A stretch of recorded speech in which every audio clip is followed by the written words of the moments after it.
Inspirasi Alkitab untuk 10 Februari hari ini adalah pembacaan kitab Ayub yang terakhir, yaitu dari Ayub 40 ayat 3 hingga Ayub 42 ayat 1 hingga 17. Apakah engkau hendak meniadakan pengadilanku, mempersalahkan aku supaya engkau dapat membenarkan dirimu? Apakah lenganmu seperti lengan Allah, dan dapatkah engkau mengguntur seperti Dia? Hiasilah dirimu dengan kemegahan dan keluhuran, kenakanlah keagungan dan semarak, luapkanlah maramu yang bergelora. Amat-amatilah setiap orang yang congkak dan rendahkanlah dia. Amat-amatilah setiap orang yang congkak, tundukkanlah dia, dan hancurkanlah orang-orang fasik di tempatnya. Pendamlah mereka bersama-sama dalam debu, kurunglah mereka di tempat yang tersembunyi, maka aku pun akan memuji engkau. Karena tangan kananmu memberi engkau kemenangan. Lukisan tentang kuda Nil. Perhatikanlah kuda Nil yang telah kubuat seperti juga engkau. Ia makan rumput seperti lembu. Perhatikanlah tenaga di pinggangnya, kekuatan pada urat-urat perutnya. Ia meregangkan ekornya seperti pohon aras, otot-otot pahanya berjalin-jalinan, tulang-tulangnya seperti pembuluh tembaga, kerangkanya seperti batang besi. Dia yang pertama dibuat Allah, makhluk yang diberinya bersenjatakan pedang. Ya, bukit-bukit mengeluarkan hasil baginya. Di mana binatang-binatang liar bermain-main, di bawah tumbuhan teratai ia menderum, tersembunyi dalam gelagah dan payah. Tumbuh-tumbuhan teratai menaungi dia dengan bayang-bayangnya, pohon-pohon gandarusa mengelilinginya. Sesungguhnya biarpun sungai sangat kuat arusnya, ia tidak gentar. Ia tetap tenang, biarpun sungai Yordan meluap melanda mulutnya. Dapatkah orang menangkap dia dari muka, mencocok hidungnya dengan keluhan? Lukisan tentang buaya. Dapatkah engkau menarik buaya dengan kail, atau mengimpit lidahnya dengan tali? Dapatkah engkau mengenakan tali rotan pada hidungnya, mencocok rahangnya dengan kaitan? Mungkinkah ia mengajukan banyak permohonan belas kasihan kepadamu, atau berbicara dengan lembut kepadamu? Mungkinkah ia mengikat perjanjian dengan engkau, sehingga engkau mengambil dia menjadi hamba untuk selama-lamanya? Dapatkah engkau bermain-main dengan dia seperti dengan burung, dan mengikat dia untuk anak-anakmu perempuan? Mungkinkah kawan-kawan nelayan memperdagangkan dia, atau membagi-bagikan dia di antara pedagang-pedagang? Dapatkah engkau menusuki kulitnya dengan serampang, dan kepalanya dengan tempuling? Letakkan tanganmu ke atasnya, ingatlah pertarungannya. Engkau takkan melakukannya lagi. Sesungguhnya harapanmu hampa. Baru saja melihat dia, orang sudah terbanting. Orang yang nekat pun takkan berani membangkitkan marahnya. Siapakah yang dapat bertahan di hadapan aku? Siapakah yang menghadap aku, yang kubiarkan tetap selamat? Apa yang ada di seluruh kolong langit adalah kepunyaanku. Aku tidak akan berdiam diri tentang anggota-anggota badannya, tentang keperkasaannya dan perawakannya yang tampan. Siapakah dapat menyingkapkan pakaian luarnya, baju zirahnya yang berlapis dua? Siapakah dapat menembusnya? Siapa dapat membuka pintu moncongnya? Di sekeliling giginya ada kengerian.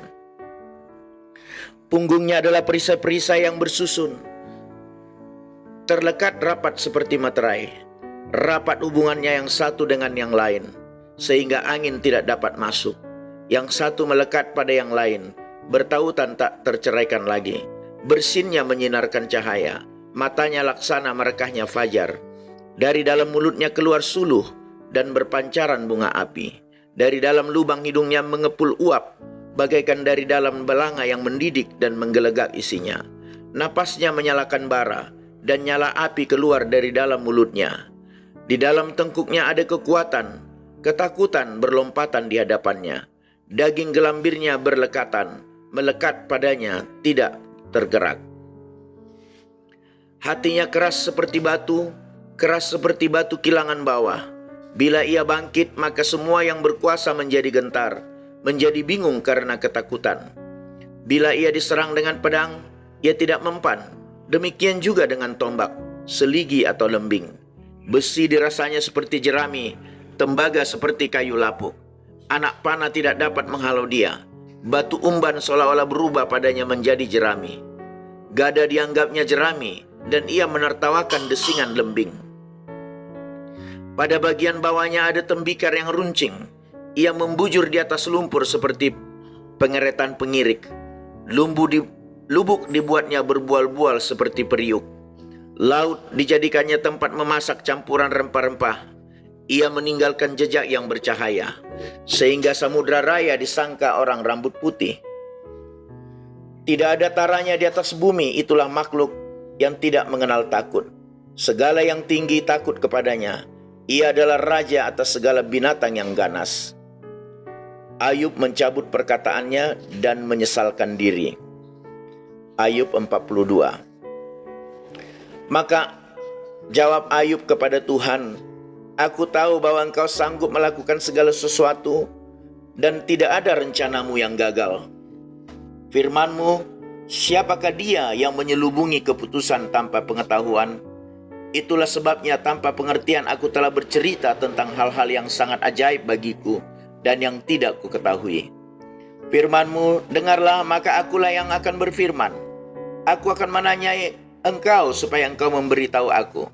Hanya dari kata orang saja aku mendengar tentang Engkau, tetapi sekarang mataku sendiri memandang Engkau.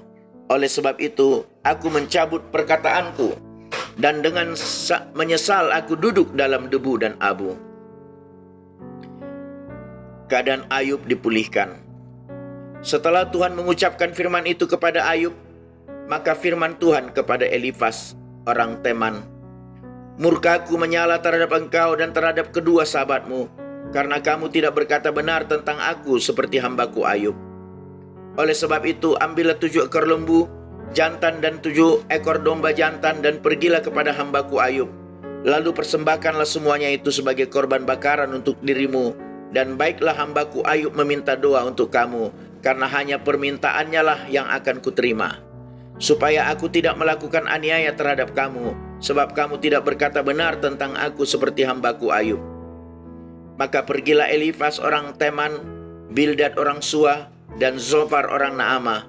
Lalu mereka melakukan seperti apa yang difirmankan Tuhan kepada mereka. Dan Tuhan menerima permintaan Ayub. Lalu Tuhan memulihkan keadaan Ayub setelah ia meminta doa untuk sahabat-sahabatnya, dan Tuhan memberikan kepada Ayub 2 kali lipat dari segala kepunyaannya dahulu. Kemudian datanglah kepadanya semua saudaranya laki-laki dan perempuan dan semua kenalannya yang lama, dan makan bersama-sama dengan dia di rumahnya. Mereka menyatakan turut berduka cita dan menghibur dia oleh karena segala malapetaka yang telah ditimpakan Tuhan kepadanya, dan mereka masing-masing memberi dia uang 1 kesita dan sebuah cincin emas. Tuhan memberkati Ayub dalam hidupnya yang selanjutnya lebih daripada dalam hidupnya yang dahulu. Ia mendapat 14.000 ekor kambing domba dan 6.000 unta, 1.000 pasang lembu dan 1.000 ekor keledai betina. Ia juga mendapat 7 orang anak laki-laki dan 3 orang anak perempuan. Dan anak perempuan yang pertama diberinya nama Yemima, yang kedua Kezia, dan yang ketiga Keren Hapuk. Di seluruh negeri tidak terdapat perempuan yang secantik anak-anak Ayub, dan mereka diberi ayahnya milik pusaka di tengah-tengah saudara-saudaranya laki-laki. Sesudah itu Ayub masih hidup 140 tahun lamanya. Ia melihat anak-anaknya dan cucu-cucunya sampai keturunan yang keempat. Maka matilah Ayub, tua dan lanjut umur. Inspirasi kebenaran Alkitab. Kesetiaan dan ketekunan. Ayub diingat sepanjang sejarah karena kesetiaannya. Rasul Yakobus berkata, "Kamu telah mendengar ketekunan Ayub, dan kamu telah tahu apa yang pada akhirnya disediakan Tuhan baginya." Yakobus 5 ayat 11. Tuhan memang tidak pernah berjanji memberikan kita kehidupan yang bebas dari masalah. Dia tidak menjawab semua pertanyaan-pertanyaan kita, tetapi Dia berjanji bahwa Dia ada bersama kita, menyertai kita di saat kita sedang mengalami masalah atau pencobaan. Tuhan menyuruh Ayub untuk berdoa bagi teman-temannya yang telah menyakitinya, membiarkannya terjatuh, menuduhnya, menghakiminya, dan mengkritiknya. Ayub memaafkan mereka dan menunjukkan pengampunan sepenuhnya dengan berdoa bagi mereka. Ayub dipuji karena ketekunannya dalam menghadapi penderitaan. Setan percaya bahwa penderitaan akan menyebabkan Ayub berpaling dari Tuhan. Namun ketekunan Ayub menunjukkan bahwa setan salah. Dengan kejujurannya yang senantiasa bertahan, Ayub tetap dapat mempertahankan ibadahnya kepada Tuhan, pada waktu suka maupun pada waktu pencobaan besar datang melanda. Ketekunannya adalah contoh bagi kita untuk bagaimana menanggapi penderitaan. Ketika kita menanggapi dengan ketekunan yang setia, maka setan dikalahkan. Ayub adalah gambaran dari Kristus melalui respon yang ditunjukkan Yesus dalam kesetiaan dan ketekunan dalam penderitaannya di kayu salib. Setan telah benar-benar dikalahkan sekali dan untuk selama-lamanya. Haleluya. Demikian pembacaan kitab Ayub yang terakhir, dan pada kesempatan ini kita memasuki kitab Keluaran, dimulai dari Keluaran 1 ayat 1 hingga Keluaran 3 ayat 22.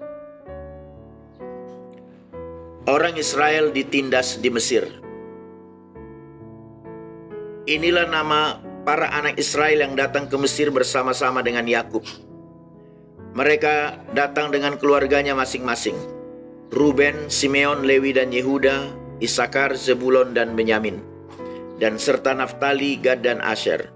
Seluruh keturunan yang diperoleh Yakub berjumlah 70 jiwa, tetapi Yusuf telah ada di Mesir. Kemudian matilah Yusuf serta semua saudara-saudaranya dan semua orang yang seangkatan dengan dia. Orang-orang Israel beranak cucu dan tak terbilang jumlahnya. Mereka bertambah banyak dan dengan dahsyat berlipat ganda, sehingga negeri itu dipenuhi mereka. Kemudian bangkitlah seorang raja baru memerintah tanah Mesir yang tidak mengenal Yusuf. Berkatalah raja itu kepada rakyatnya, "Bangsa Israel itu sangat banyak dan lebih besar jumlahnya daripada kita. Marilah kita bertindak dengan bijaksana terhadap mereka, supaya mereka jangan bertambah banyak lagi, dan jika terjadi peperangan, jangan bersekutu nanti dengan musuh kita dan memerangi kita, lalu pergi dari negeri ini." Sebab itu pengawas-pengawas Rodi ditempatkan atas mereka untuk menindas mereka dengan kerja paksa. Mereka harus mendirikan bagi Firaun kota-kota perbekalan, yakni Pitom dan Ramses. Tetapi makin ditindas, makin bertambah banyak dan berkembang mereka, sehingga orang merasa takut kepada orang Israel itu. Lalu dengan kejam orang Mesir memaksa orang Israel bekerja dan memahitkan hidup mereka dengan pekerjaan yang berat, yaitu mengerjakan tanah liat dan batu bata dan berbagai-bagai pekerjaan di padang. Ya, segala pekerjaan yang dengan kejam dipaksakan orang Mesir kepada mereka itu. Raja Mesir juga memerintahkan kepada bidan-bidan yang menolong perempuan Ibrani, seorang bernama Sifra dan yang lain bernama Pua. Katanya, "Apabila kamu menolong perempuan Ibrani pada waktu bersalin, kamu harus memperhatikan waktu anak itu lahir. Jika anak laki-laki, kamu harus membunuhnya, tetapi jika anak perempuan, bolehlah ia hidup." Tetapi bidan-bidan itu takut akan Allah dan tidak melakukan seperti yang dikatakan Raja Mesir kepada mereka, dan membiarkan bayi-bayi itu hidup. Lalu Raja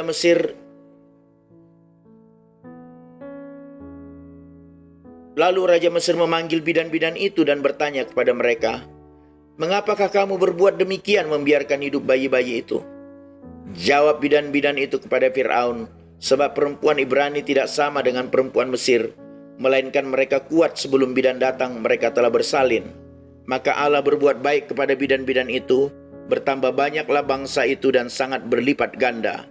Dan karena bidan-bidan itu takut akan Allah, maka ia membuat mereka berumah tangga.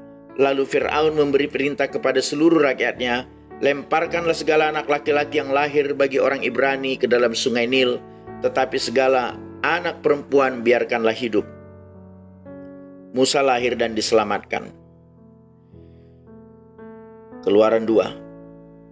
Seorang laki-laki dari keluarga Lewi kawin dengan seorang perempuan Lewi. Lalu mengandunglah ia dan melahirkan seorang anak laki-laki. Ketika dilihatnya bahwa anak itu cantik, disembunyikannya 3 bulan lamanya. Tetapi ia tidak dapat menyembunyikannya lebih lama lagi, sebab itu diambilnya sebuah peti pandan, dipakalnya dengan gala-gala dan ter, diletakkannya bayi itu di dalamnya, dan ditaruhnya peti itu di tengah-tengah teberau di tepi sungai Nil. Kakaknya perempuan berdiri di tempat yang agak jauh untuk melihat apakah yang akan terjadi dengan dia. Maka datanglah putri Fir'aun untuk mandi di sungai Nil, sedang dayang-dayangnya berjalan-jalan di tepi sungai Nil. Lalu terlihatlah olehnya peti yang di tengah-tengah teberau itu, maka disuruhnya hambanya perempuan untuk mengambilnya. Ketika dibukanya, dilihatnya bayi itu, dan tampaklah anak itu menangis, sehingga belas kasihanlah ia kepadanya dan berkata, tentulah ini bayi orang Ibrani. Lalu bertanyalah kakak anak itu kepada putri Fir'aun, akan kupanggilkah bagi tuan putri seorang yang inang penyusu dari perempuan Ibrani untuk menyusukan bayi itu bagi tuan putri? Saud putri Fir'aun kepadanya, baiklah. Lalu pergilah gadis itu memanggil ibu bayi itu. Maka berkatalah putri Fir'aun kepada ibu itu, bawalah bayi ini dan susukanlah dia bagiku, maka aku akan memberi upah kepadamu. Kemudian perempuan itu mengambil bayi itu dan menyusuinya. Ketika anak itu telah besar, dibawanyalah kepada putri Fir'aun, yang mengangkatnya menjadi anaknya dan menamainya Musa, sebab katanya, karena aku telah menariknya dari air. Musa membela bangsanya. Pada waktu itu ketika Musa telah dewasa, ia keluar mendapatkan saudara-saudaranya untuk melihat kerja paksa mereka. Lalu dilihatnyalah seorang Mesir memukul seorang Ibrani, seorang dari saudara-saudaranya itu. Ia menoleh ke sana sini, dan ketika dilihatnya tidak ada orang, dibunuhnya orang Mesir itu dan disembunyikannya mayatnya dalam pasir. Ketika keesokan harinya ia keluar lagi, didapatinya 2 orang Ibrani tengah berkelahi. Ia bertanya kepada yang bersalah itu, mengapa engkau pukul temanmu? Tetapi jawabnya, siapakah yang mengangkat engkau menjadi pemimpin dan hakim atas kami? Apakah engkau bermaksud membunuh aku, sama seperti engkau telah membunuh orang Mesir itu? Musa menjadi takut, sebab pikirnya, tentulah perkara itu telah ketahuan. Ketika Fir'aun mendengar tentang perkara itu, dicarinya ikhtiar untuk membunuh Musa. Tetapi Musa melarikan diri dari hadapan Fir'aun dan tiba di tanah Midian. Lalu ia duduk-duduk di tepi sebuah sumur. Adapun imam di Midian itu mempunyai 7 anak perempuan. Mereka datang menimba air dan mengisi palungan-palungan untuk memberi minum kambing domba ayahnya. Maka datanglah gembala-gembala yang mengusir mereka. Lalu Musa bangkit menolong mereka dan memberi minum kambing domba mereka. Ketika mereka sampai kepada Rehuel ayah mereka, berkatalah ia, mengapa selekas itu kamu pulang hari ini? Jawab mereka, seorang Mesir menolong kami terhadap gembala-gembala. Bahkan ia menimba air banyak-banyak untuk kami dan memberi minum kambing domba. Ia berkata kepada anak-anaknya, di manakah ia? Mengapa kamu tinggalkan orang itu? Panggillah dia makan. Musa bersedia tinggal di rumah itu, lalu diberikan Rehuela Zipora anaknya kepada Musa. Perempuan itu melahirkan seorang anak laki-laki, maka Musa menamainya Gersom, sebab katanya, aku telah menjadi seorang pendatang di negeri asing. Musa diutus Tuhan. Lama sesudah itu matilah Raja Mesir, tetapi orang Israel masih mengeluh karena perbudakan, dan mereka berseru-seru, sehingga teriak mereka minta tolong, karena perbudakan itu sampai kepada Allah. Allah mendengar mereka mengerang, lalu ia mengingat kepada perjanjiannya dengan Abraham, Ishak dan Yakub. Maka Allah melihat orang Israel itu, dan Allah memperhatikan mereka. Keluaran 3. Adapun Musa, ia biasa menggembalakan kambing domba Yitro, mertuanya, imam di Midian. Sekali ketika ia menggiring kambing domba itu ke seberang padang gurun, sampailah ia ke gunung Allah, yaitu gunung Horeb. Lalu malaikat Tuhan menampakkan diri kepadanya di dalam nyala api yang keluar dari semak duri. Lalu ia melihat, dan tampaklah semak duri itu menyala, tetapi tidak dimakan api. Musa berkata, baiklah aku menyimpang ke sana untuk memeriksa penglihatan yang hebat itu. Mengapakah tidak terbakar semak duri itu? Ketika dilihat Tuhan bahwa Musa menyimpang untuk memeriksanya, berserulah Allah dari tengah-tengah semak duri itu kepadanya, Musa, Musa. Dan ia menjawab, "Ya Allah." Lalu ia berfirman, "Janganlah datang dekat-dekat. Tanggalkanlah kasutmu dari kakimu, sebab tempat di mana engkau berdiri itu adalah tanah yang kudus." Lagi ia berfirman, "Akulah Allah ayahmu, Allah Abraham, Allah Ishak dan Allah Yakub." Lalu Musa menutupi mukanya sebab ia takut memandang Allah. Dan Tuhan berfirman, "Aku telah memperhatikan dengan sungguh kesengsaraan umatku di tanah Mesir, dan aku telah mendengar seruan mereka yang disebabkan oleh pengerah-pengerah mereka. Ya, aku mengetahui penderitaan mereka, sebab itu aku telah turun untuk melepaskan mereka dari tangan orang Mesir dan menuntun mereka keluar dari negeri itu ke suatu negeri yang baik dan luas, suatu negeri yang berlimpah-limpah susu dan madunya, ke tempat orang Kanaan, orang Het, orang Amori, orang Feris, orang Hewi dan orang Yebus.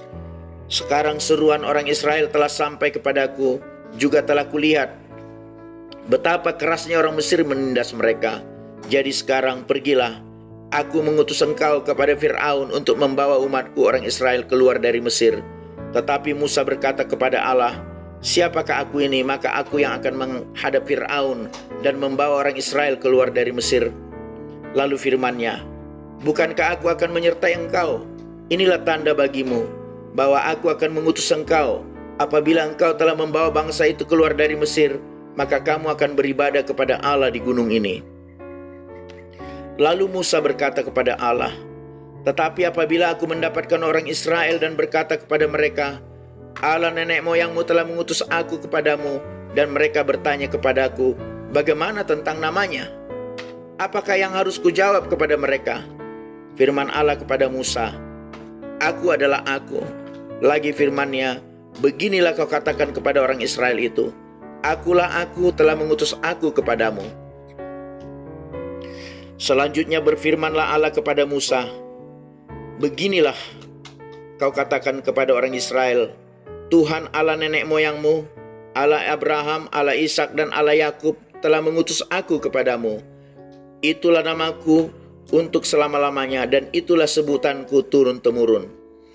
Pergilah, kumpulkanlah para tua-tua Israel, dan katakanlah kepada mereka, Tuhan Allah nenek moyangmu, Allah Abraham, Ishak dan Yakub telah menampakkan diri kepadaku, serta berfirman, Aku sudah mengindahkan kamu, juga apa yang dilakukan kepadamu di Mesir.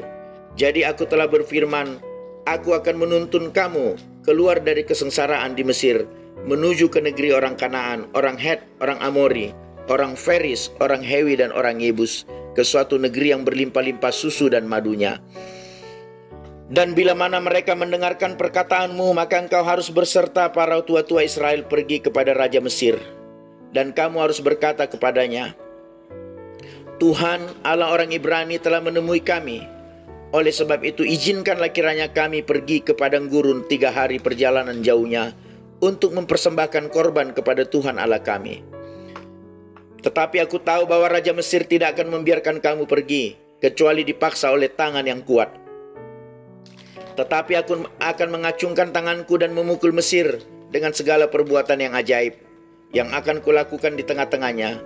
Sesudah itu ia akan membiarkan kamu hidup, dan aku akan membuat orang Mesir bermurah hati terhadap bangsa ini, sehingga apabila kamu pergi, kamu tidak pergi dengan tangan hampa.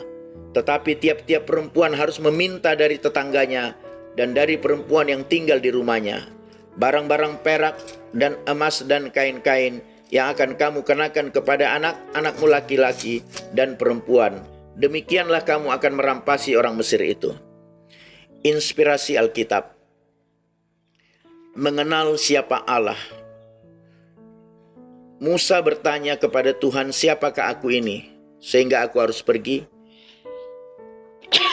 Tuhan menjawab dengan mengatakan kepadanya, siapa dia? Pada akhirnya jawaban atas semua pertanyaan dan masalah kita tidak dapat ditemukan pada siapa kita, tetapi ditemukan kepada siapa Allah. Raja baru berkuasa yang tidak mengenal Yusuf, tidak tahu fakta bahwa Yusuf telah menyelamatkan Mesir. Orang-orang Mesir dengan cepat melupakan kebaikan yang telah dilakukan umat Allah di masa lalu. Pemerintah Mesir mulai menindas mereka dengan kejam. Orang-orang telah mencoba dalam sepanjang sejarah untuk menyingkirkan umat Allah, tetapi rencana itu tidak pernah berhasil. Bahkan ketika orang percaya atau gereja dianiaya dan ditindas, justru semakin berlipat ganda dan menyebar. Musa adalah cucu angkat Firaun, seorang pangeran yang berkuasa, yang memiliki kekayaan, kekuasaan. Seharusnya Musa hidup dalam kelimpahan. Tetapi dia memilih untuk menolak kesemuanya itu. Dia lebih memilih untuk memenuhi panggilan Allah. Musa lebih suka menderita sengsara dengan umat Allah daripada menikmati kesenangan. Ia menganggap penghinaan karena Kristus sebagai kekayaan lebih besar daripada semua harta Mesir, sebab pandangannya ia arahkan kepada upah. Di dalam Ibrani 11 ayat 25 hingga 26. Ini tentu bukan pilihan yang mudah dibuat, namun pada akhirnya dia mematuhi panggilan Tuhan dan memilih untuk menghadapi dunia yang tidak bersahabat.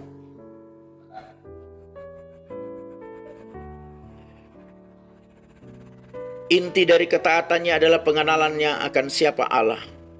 Allah menyatakan dirinya dalam berbagai cara kepada Musa. Pewahyuan namanya sangat penting sebagaimana nama dipahami sebagai pernyataan karakter atau sifat seseorang. Allah menyatakan dirinya sebagai Aku adalah Aku. Satu-satunya cara di mana Tuhan dapat sepenuhnya dijelaskan adalah dengan mengacu pada dirinya sendiri. Nama ini menyatakan keagungan unik dan sifat kekal dari Tuhan kita. Nama ini menjadi nama di mana Allah dikenal di seluruh sisa perjanjian lama. Dalam bahasa Ibrani, nama Tuhan adalah Yahweh. Biasanya diterjemahkan ke dalam bahasa Inggris sebagai Lord atau Tuhan. Ketaatan Musa berikutnya kepada Allah berakar pada pemahamannya tentang siapa Allah. Haleluya, Tuhan memberkati.